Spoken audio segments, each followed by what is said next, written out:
Gregory Poling, the executive director of Asia Maritime Transparency Initiative, says the marine ecosystem in the South China Sea is in danger of collapse unless claimants in the disputed area act urgently.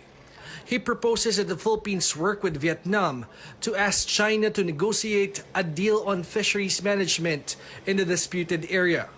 Poling says China's dredging activities to create artificial islands, harvesting giant clams, and other activities have destroyed around 182 square kilometers of coral reefs.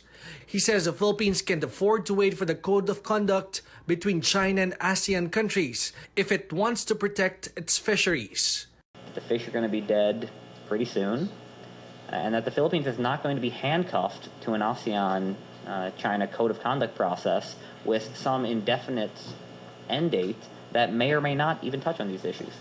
Poling says the three countries may identify the most overfished and the most damaged coral reefs and shoals that need to heal over time and declare them as protected zones.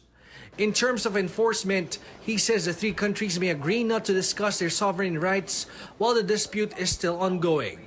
Instead, they may create probationary jurisdiction boundaries so they may effectively enforce fisheries management. We're all going to agree on what the catch limits are. We're all going to agree on where the marine parks are. If you catch my fishermen illegally fishing, arrest them and send them back to me for prosecution.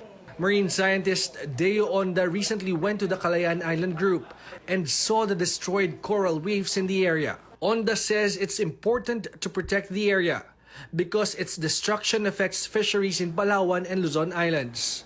He adds fish products from Kalayaan Island Group are also being brought to Palawan and even Metro Manila.